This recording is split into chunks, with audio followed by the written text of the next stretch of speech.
फिल्मों में अपनी एक्टिंग के लिए और असल जिंदगी में अपने बेबाक अंदाज के लिए मशहूर वेटरन एक्ट्रेस जया बच्चन 76 साल की हो गई हैं। 1992 में जया बच्चन को पद्मश्री अवार्ड से सम्मानित किया गया था। 15 साल की उम्र में फिल्मों में कदम रखने वाली जया बच्चन कभी एक्ट्रेस बनना ही नहीं चाहती थी। जया बचपन से ही आर्मी ज्वाइन करना चाहती थी। उन दिनों आर्मी की भर्ती में महिलाओं को केवल नर्स की जॉब दी जाती थी, लेकिन जया को नर्स नहीं बनना था, उन्हें आर्मी फोर्स का हिस्सा बनना था। नातिन नव्या नवेली के पॉडकास्ट में जया बच्चन ने खुद ये किस्सा सुनाया। वो कहती हैं कि उस समय महिलाओं को देखभाल करने में बेहतर समझा जाता था। 2004 में जया ने राजनीति में कदम रखा और सफल भी रही। जया पिछले 20 साल से पॉलिटिक्स में एक्टिव हैं। 4 बार राज्यसभा सांसद रही जया बच्चन और उनके पति अमिताभ बच्चन कुल 1578 करोड़ के मालिक हैं।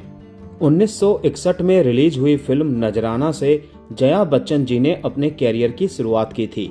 ये उनकी पहली फिल्म थी जिसमें उन्होंने एक्टिंग की थी, लेकिन ये उनकी डेब्यू फिल्म नहीं थी।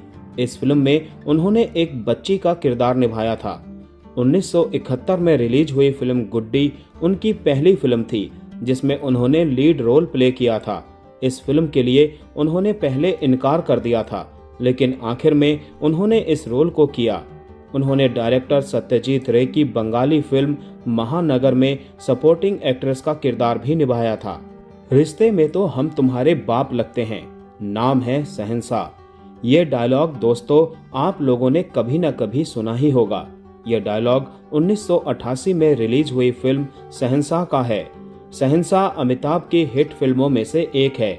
हालांकि ये बात बहुत कम लोग जानते होंगे कि इस फिल्म की कामयाबी में जया बच्चन का बहुत बड़ा हाथ है। दरअसल फिल्म शहंशाह की कहानी खुद जया बच्चन ने ही लिखी थी। इस फिल्म ने अमिताभ बच्चन को एक नई पहचान दी थी। आज भी उनके फैंस उन्हें प्यार से इस नाम से बुलाना पसंद करते हैं। सत्यजीत रे से इम्प्रेस होकर जया बच्चन ने film and television institute of India FTII join की और वहां से गोल्ड मेडल के साथ पास आउट हुई। मशहूर एक्टर डैनी को उनका नाम जया बच्चन ने ही दिया था।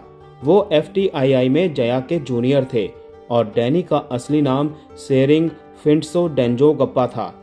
जया का कोर्स अभी खत्म भी नहीं हुआ था कि film maker Rishikesh Mukherjee FTII पहुंच गए और उन्होंने जया से फिल्म में काम करने की अपील की। कोर्स पूरा होने के बाद उन्होंने बतौर लीड एक्ट्रेस अपनी पहली फिल्म गुड्डी में काम किया था। जया को पहली नजर में ही अमिताभ बच्चन से प्यार हो गया था। दरअसल ये किस्सा उन दिनों का है जब ऋषिकेश मुखर्जी जया को अपनी फिल्म में कास्ट करने के लिए FTII गए थे। ऋषिकेश मुखर्जी के साथ बिग बी भी वहां गए थे और यही वो समय था जब जया ने पहली बार अमिताभ को देखा था। जया को पहली नजर में ही बिग बी भा गए थे। वहीं बिग बी ने पहली बार जया को कुछ तस्वीरों में देखा था जो उन्होंने किसी फिल्म के लिए खिंचवाए थे। लोगों का मानना है कि फिल्म जंजीर की शूटिंग के दौरान दोनों एक दूसरे को पसंद करने लगे थे। जया बच्चन की सहेलियां अमिताभ को देख जया बच्चन को लंबू लंबू कहकर चिढ़ाती थी, लेकिन जया ने उन्हें संजीदगी से लिया। उनके मन में उस समय अमिताभ बच्चन की इमेज हरिवंश राय बच्चन के संस्कारी बेटे की थी। बहुत कम लोगों को मालूम होगा कि फिल्म शोले की शूटिंग के दौरान जया बच्चन प्रेग्नेंट थी। फिल्म में उन्होंने राधा का किरदार निभाया था और उनके ऑपोजिट अमिताभ बच्चन थे।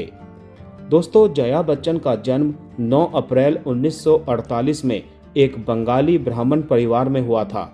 उनके पिता तरुण कुमार भादुड़ी एक जाने माने कवि, साहित्यकार और पत्रकार थे। किसी ने भी नहीं सोचा होगा कि जया 15 साल की उम्र में फिल्मों में काम करने लगेंगी। दरअसल एक बार वो अपने पिता के साथ फिल्म की शूटिंग देखने गई थी। इसी दौरान फिल्म मेकर सत्यजीत रे को अपनी फिल्म महानगर के लिए एक 14-15 साल की लड़की की तलाश थी। तभी अचानक उनकी नज़र जया पर पड़ी और उन्होंने जया को फिल्म में कास्ट कर लिया।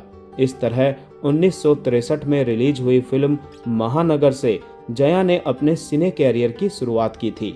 जया बच्चन 2004 से समाजवादी पार्टी की मेंबर हैं। 2006 में जया राज्यसभा सदस्य बनी तब से लेकर आज तक उन्होंने 4 बार इलेक्शन लड़ा और जीत भी हासिल की। अमिताभ बच्चन, जया बच्चन और रेखा स्टारर फिल्म सिलसिला 1981 में रिलीज हुई थी, लेकिन इस फिल्म में पहले जया काम नहीं करना चाहती थी। इसकी वजह रेखा और अमिताभ के अफेयर की खबरें भी थी। डायरेक्टर यश चोपड़ा ने पहले स्मिता पाटिल और परवीन बॉबी को फिल्म में कास्ट किया था, लेकिन बाद में उन्होंने जया और रेखा को कास्ट करने का फैसला किया। उन्होंने इसके लिए अमिताभ बच्चन से बात की।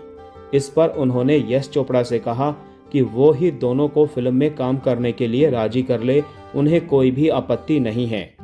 जब यश ने फिल्म का क्लाइमैक्स बताया कि लास्ट में अमित मल्होत्रा चांदनी के साथ अपना एक्स्ट्रा मैरिटल अफेयर खत्म करके अपनी पत्नी शोभा मल्होत्रा के पास वापस लौटता है, तो इतना सुनते ही जया ने फिल्म में काम करने के लिए हामी भर दी थी। वेटरन एक्ट्रेस मौसमी चटर्जी हाल ही में एक इवेंट के दौरान जया बच्चन पर तंज कसती नजर आईं। इवेंट में मौजूद पेपराजी को देखकर वो थोड़ा भड़क गई। इस पर किसी ने उनकी तुलना जया बच्चन से कर दी। बस फिर मौसमी ने जया बच्चन पर तंज कसते हुए कहा, मैं जया बच्चन से कहीं ज्यादा बेहतर हूँ, याद रखना, आप लोग नहीं होते तो हम कहाँ होते। कुछ समय पहले एक इंटरव्यू के दौरान मौसमी ने एक किस्सा शेयर किया था। उन्होंने बताया था कि कैसे गुलजार के डायरेक्शन में बनी फिल्म कोशिश में जया बच्चन ने उन्हें रिप्लेस कर दिया था। मौसमी ने शेयर किया कि मैंने 3 दिनों तक फिल्म की शूटिंग की। मैं देख सकती थी कि उन 3 दिनों में क्या क्या हेरफेर किए गए थे। उस दौरान जया बच्चन की सेक्रेटरी सुबह से रात तक ऑफिस में ही रहती थी। मौसमी ने बताया कि अचानक से गुलजार जी ने मुझसे कहा, तुम्हें कल से लेकर देर रात तक शूटिंग करनी है। उस वक्त मेरा बच्चा हुआ था, इसीलिए मैंने कहा मैं नहीं कर सकती, मेरे घर पर एक बच्चा है, मैं केवल एक शिफ्ट में शूटिंग कर सकती हूँ। ये सुनकर फिर उन्होंने सबके सामने कहा, आप जानती हैं कि उस जगह को लेने के लिए बहुत सारी एक्ट्रेसेस कतार में हैं। मैंने गुस्से में कहा, फिर उन्हें ही ले लो।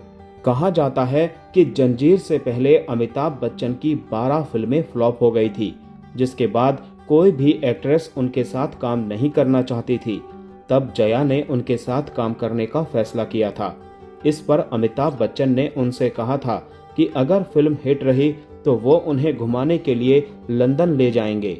लंदन जाने की ये बात जब अमिताभ बच्चन के पिता हरिवंश राय बच्चन को चली तो वो गुस्सा हो गए। हरिवंश राय बच्चन ने उनसे कहा कि अगर वो जया को लंदन ले जाना चाहते हैं तो उन्हें पत्नी बनाकर ले जाएं। पिता के इस आदेश के बाद अमिताभ बच्चन ने 3 जून 1973 को जया से शादी कर ली थी। जया ने एक बार बताया था कि अमिताभ मुझे गिफ्ट में अक्सर महंगी और हैवी कांजीवरम साड़ियां देते थे। मजे की बात यह थी कि उनमें से ज्यादातर साड़ी व्हाइट के साथ पर्पल कलर की बॉर्डर वाली होती थी, जो मुझ पर बिल्कुल सूट नहीं करती थी। फिर भी मैं उन साड़ियों को पहन लिया करती थी, जिससे अमित जी को बुरा ना लगे। मैंने फिल्म अभिमान के गाने तेरी बिंदिया रे में भी ऐसी ही एक साड़ी पहनी है। जया ने नातिन नव्या नवेली के पॉडकास्ट में कहा कि एक चीज जो मुझे काफी खराब लगती है, जब लोग अपने पार्टनर से तुम और तू कहकर पुकारते हैं। क्या तुमने मुझे तुम्हारे नाना को ऐसा कहते सुना है?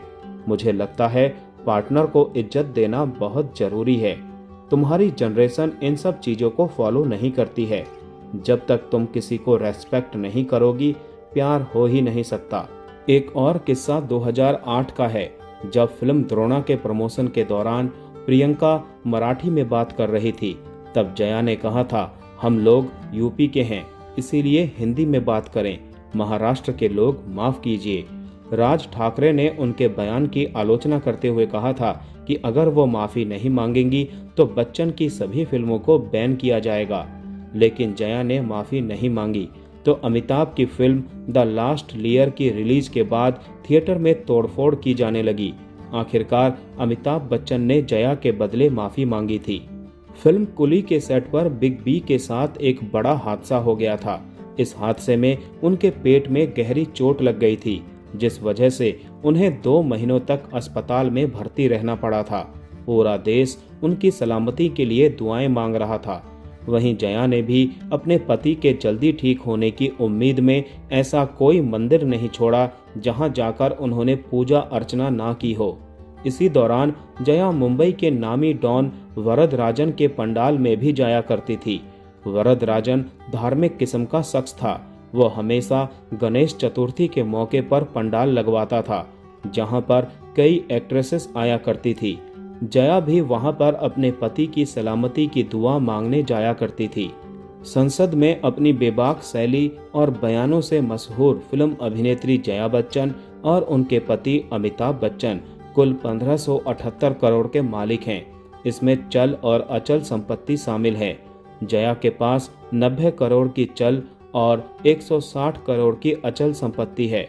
उनके पति अमिताभ के पास 760 करोड़ की चल और 570 करोड़ की अचल संपत्ति है। जया के पास 41 करोड़ और उनके पति के पास 55 करोड़ के आभूषण हैं। अमिताभ बच्चन के मुंबई में 5 बंगले हैं। पहला जलसा जो करीब 10,000 वर्ग फीट में फैला हुआ है, उसमें वो अपनी फैमिली के साथ रहते हैं। दूसरा बंगला प्रतीक्षा है, जहां वो जलसा में शिफ्ट होने से पहले अपने पेरेंट्स के साथ रहते थे। तीसरा बंगला जनक, जहां उनका ऑफिस है, और चौथा बंगला वत्स है। इन सब के अलावा 2013 में भी उन्होंने करीब 60 करोड़ रुपए का एक बंगला जलसा के ठीक पीछे खरीदा था।